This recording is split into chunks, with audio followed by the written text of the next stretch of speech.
Bonjour et bienvenue sur ma chaîne YouTube. Aujourd'hui, on va parler de diminution.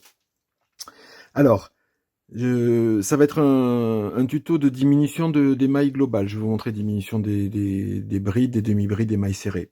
Il y aura un épisode spécial sur la diminution des mailles serrées que l'on doit impérativement appliquer sur des amigurumi.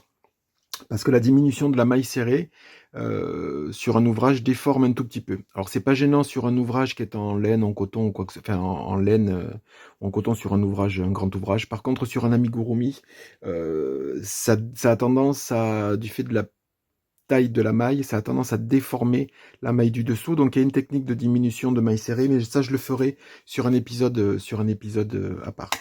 Donc comme sur les augmentations, je vous montre au niveau des diagrammes.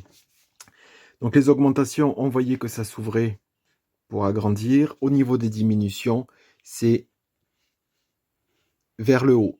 C'est-à-dire qu'on part de 2 mailles et on arrive à une seule maille. Alors de 2, 3 ou 4 mailles, tout dépend du nombre de diminutions que l'on a à faire, enfin du nombre de mailles que l'on doit diminuer en une seule fois.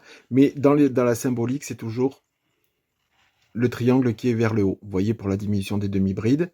Là, c'est des augmentations, ça s'ouvre. Et on a des diminutions, par exemple, ici de mailles serrées. Donc on part de 3 mailles serrées et on arrive à une seule. Voilà, au niveau de la nomenclature des patrons écrits. Donc, au niveau de la diminution de la bride, on va diminuer ces 2 prochaines mailles en une seule. Donc pour ceci, on vient faire un jeté pour préparer la bride. On pique dans la maille, on récupère le fil, comme si on fait un jeté à travers les 2 premiers. Et on s'arrête là. Là, ça s'appelle une bride non terminée. On fait un jeté, on va dans la maille suivante, on fait on récupère le fil, un jeté à travers les 2 premiers. Et on s'arrête là. On a des brides non terminées. On en a 2 sur le crochet. On fait un jeté et on passe à travers les 3 boucles. Et on a bien réduit. C'est-à-dire qu'on passe de 2 mailles à une maille. C'est-à-dire que quand on regarde les têtes de maille, celle d'avant, c'est cette tête de maille là. Et au niveau des 2 mailles, il ne reste plus qu'une maille. C'est-à-dire que sur le rang prochain, on piquera là, on piquera que dans une seule maille et qui correspondait à 2 mailles du rang précédent. Donc on a bien réduit. Donc je remonte pour la bride. Un jeté, on récupère le fil, un jeté à travers les 2 premières. On a une première bride non terminée. Un jeté, on récupère le fil et on passe à travers les 2 premières boucles. On a 2 mailles, 2 brides non terminées. Un jeté à travers à travers le tout. Et on a réduit. Maintenant pour la demi-bride, on vient commencer la demi-bride, donc on fait un jeté, on pique dans la maille et on remonte le fil. Là pour la demi-bride, il aurait fallu faire un jeté et passer à travers les 3 boucles. Donc là on a une demi-bride non terminée. On s'arrête là. Dans la maille suivante, on pique, j'ai oublié le jeté, donc un jeté, on pique et on ramène.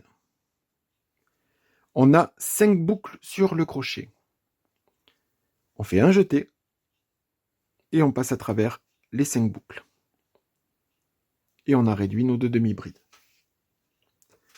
Je recommence, un jeté pour la demi-bride, on pique dans la maille, on récupère, on a une demi-bride non terminée. Un jeté, on pique dans la maille, on ramène le fil, on a une deuxième bride non terminée. On fait un jeté et on passe à travers toutes les mailles. Et là, on a des demi-brides non terminées. On s'arrête toujours au premier stade de la construction de mailles. Alors, je monte vite fait pour vous montrer sur une autre type de maille avant la maille serrée. Pareil, si on veut faire une diminution avec par exemple des doubles brides.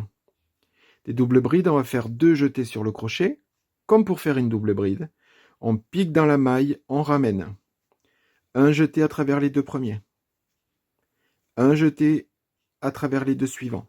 C'est-à-dire qu'on s'arrête juste avant la fermeture normale de la maille. Là, normalement, on aurait dû faire un jeté et passer à travers les deux boucles. Et on s'arrête là. On refait 2 jetés sur le crochet pour refaire une autre double bride. On pique, on ramène, un jeté à travers les 2 premiers, un jeté à travers les 2 suivants. Et là, on a 2 doubles brides non terminées. On fait un jeté, on passe à travers le tout et on a réduit.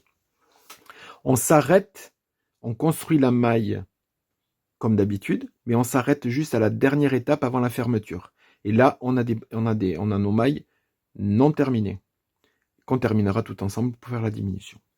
Là, je vais vous montrer pour la maille serrée. Alors, je vais peut-être passer, ça va faire peut-être un peu haut, je vais passer à une demi-bride avant. Avec la maille serrée classique, je le montrerai dans un autre épisode pour les amigurumi. Là, c'est pareil, il n'y a pas de jeté, donc on pique, on ramène le fil. Donc, là, notre maille serrée, normalement, devrait faire un jeté et passer à travers les 2 suivantes. On s'arrête là. Je vous ai dit, on s'arrête à la dernière étape, à l'avant-dernière étape. On pique dans la suivante, on ramène le fil. On a 3 mailles sur le crochet. On fait un jeté et on passe à travers les 3. Ce que je voulais vous montrer, vous voyez, ça fera l'objet, je vous ai dit, pour un prochain épisode, c'est que cette diminution de mailles serrées, ça tire sur les mailles parce qu'il n'y a pas assez de fil ici. Vous voyez, ça crée un petit trou là et ça tire sur les mailles du dessous. C'est pas la diminution de mailles serrées, on le verra, vous le verrez que très rarement. Si c'est un ouvrage, je vous dis, en laine, après au blocage, ça peut se résorber. Mais il y aura une technique pour la diminution de mailles serrées que moi j'utilise autant pour les pulls que pour les... Vous voyez, ça crée une longueur de maille. C'est-à-dire ça nous élargit la maille du haut, c'est-à-dire la future maille, la maille du rang, et ça tire un petit peu sur les têtes de maille du rang précédent. Donc c'est pas très très joli, et puis du coup, on a cette espèce de maille qui est toute seule au milieu d'autres. Donc je vous montrerai comment prendre faire ces diminutions. Voilà pour les diminutions. Donc ça fonctionne pour tout type, avec une spécificité, comme je vous ai dit, pour les mailles serrées. Voilà, je vous retrouve plus tard pour d'autres tutos. Bonne journée, au revoir.